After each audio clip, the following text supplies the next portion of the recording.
Move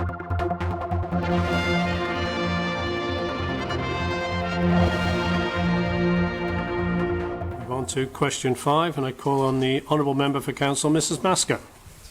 Thank you, Mr President. I would like to ask the Minister for the Cabinet Office, further to her written answer of the 8th of December 2021, what the timescale is for appraising or reappraising existing and proposed conservation areas, what resources and expertise her office has for this work, and why Douglas Head proposed conservation area is not being progressed as a matter of urgency. Thank you, Mr President. Minister for the Cabinet Office to reply. Thank you, Mr President, and I thank the Honourable Member for her question. Addressing the first point first, to do with resources and expertise, formulation of heritage policy requires a highly specialised skill set to prepare sound conservation area appraisals and conservation area management plans. There is a need to buy these skills in, which has a financial implication. Cabinet Office is currently exploring funding options for a holistic island-wide conservation area project. Turning to the timescales for appraising and reappraising existing and proposed conservation areas, subject to being able to buy in the necessary skills, the aim is to start a full review of existing and proposed conservation areas within the next 6 to 12 months. Some proposed conservation areas will be able to be progressed sooner because of the work that has already been completed. Best practice is that conservation area designation should be supported with a conservation management plan. This needs to be comprehensive and takes time. Realistically, it may take a number of years to ensure the number and extent of conservation areas and their supporting management plans are up to date and suitable in terms of long-term management and guidance. Finally, with regards to Douglas Head, within the context of the wider audit of conservation areas on the island, the reason Douglas Head is not seen as a priority is due to the number and extent of existing policy protections within the suggested conservation area boundary, as set out in my written answer in another place in December 2021. Section 18 of the Town and Country Planning Act 1999 is intended to protect areas of the island that are of special architectural or historic interest where their character or appearance should be preserved or enhanced. A significant portion of the suggested conservation area for Douglas Head contains no buildings. The need to manage existing development across much of the proposed conservation area simply isn't there.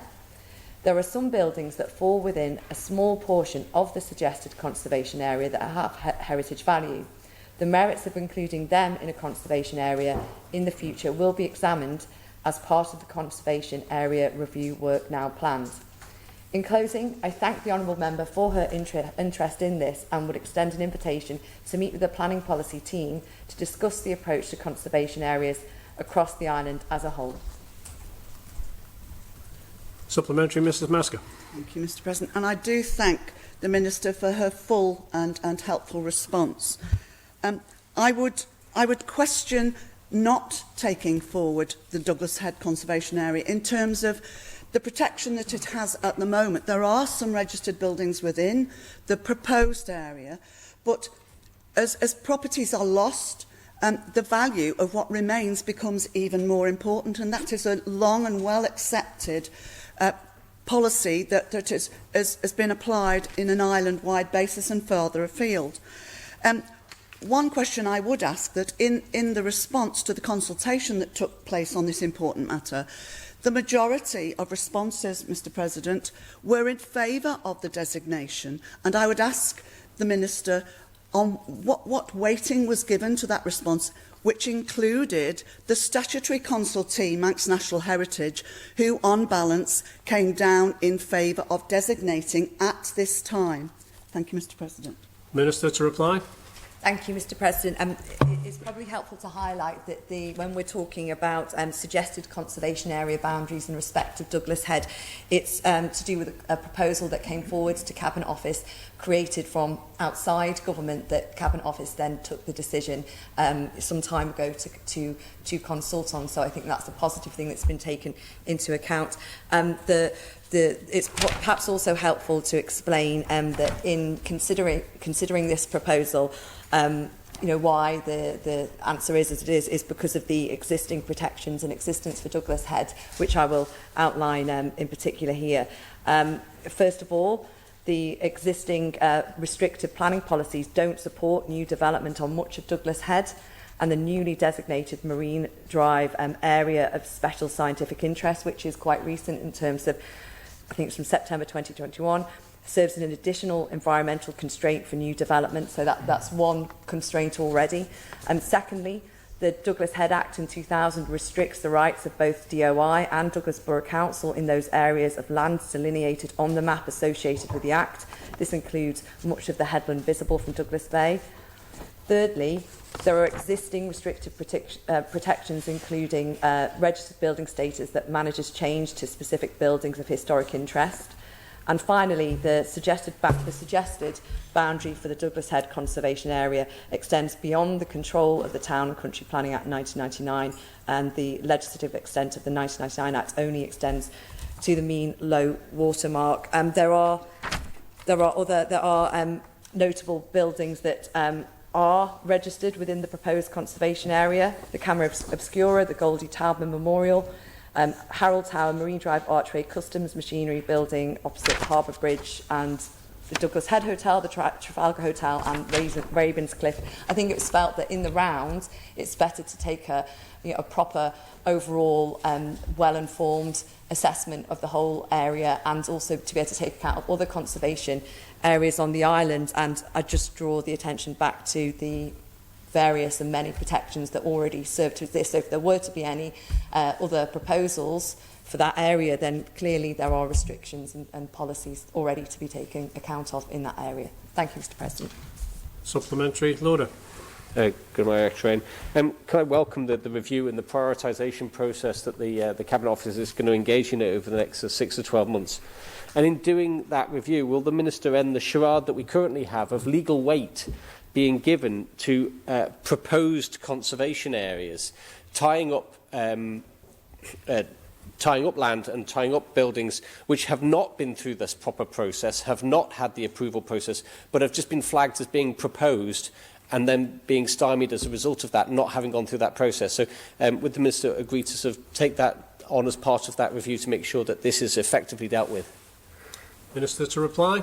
Thank you, Mr. President. Yes, I will. Thank you. Supplementary, Mr. Thomas. Thank you, Mr. President. Does the Minister agree with me that not a lot extra detail can be provided and not a lot more analysis can be done in respect of Douglas Head, given the answer today? And the reality is the statutory consultee, Manx National Heritage, Douglas Borough Council, at least in part, Culture Vannin, and all of the consultation responses actually wanted this Douglas Head proposal accepted, and so therefore it seems ridiculous to put it to the back of the queue again, given there's a statement in the document that the area is deteriorated because of the fact it's not a conservation area during the last 20 years. And secondly, another full report produced independently, on which £5,000 or £6,000 was spent probably, was in respect of the Douglas nunnery conservation area, which was also turned down despite the independent inspector recommending that it was included. So does the Minister agree with me that this is a charade and basically nothing's going to happen in conservation to start another 20-year process starting in 12 months, as happened 5 years ago and 10 years ago and 15 years ago? Minister to reply. Thank you, Mr. President. I think these things you have to sort of consider, well, what is there to further gain at this particular moment in time if there's already various restrictions in place. And there's probably a need to focus on other elements as well. So I haven't got any information to hand about the nunnery, so I will conclude my answer there. Thank you, Mr. President. Final supplementary, Mrs. Maska. Thank you, Mr. President. Just going back to the point that the Minister made, that the expertise will have to be brought in because it's not actually contained within the resources of the Cabinet Office. Where does she think this expertise is going to come from? And if it's coming from outside the Isle of Man, is there not a familiarisation and the knowledge of the Isle of Man that will inherently possibly be missing from that expertise? The report, and I hope that she has read the report that was submitted, which I found to be very informed and came from knowledgeable people, As my colleague, Mr Thomas, has said, there is, I would say, not a great deal more to be added to the report that was submitted, which took 3 years to gain a response, which was very unfortunate. But I'm wondering, the protection that is afforded by conservation area status, does Douglas Head, which is the first thing that people see when they come into this island, does it not deserve protection against demolition in some cases, which only needs building regs approval, or in some cases may need planning approval because it's part of a terrace? But would it not have been better to designate and then reassess as time goes on, because the report was very full? Thank you, Mr President. Minister to reply. Thank you, Mr President. I'm not, indicating that external expertise would be brought in from off-island. I think it's merely an indication that it's a recognition that it is a specialised area.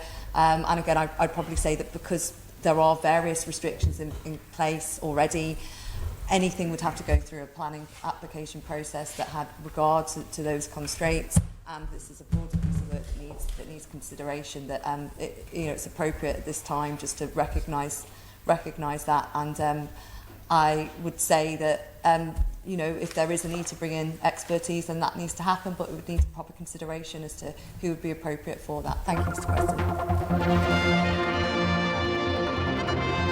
President.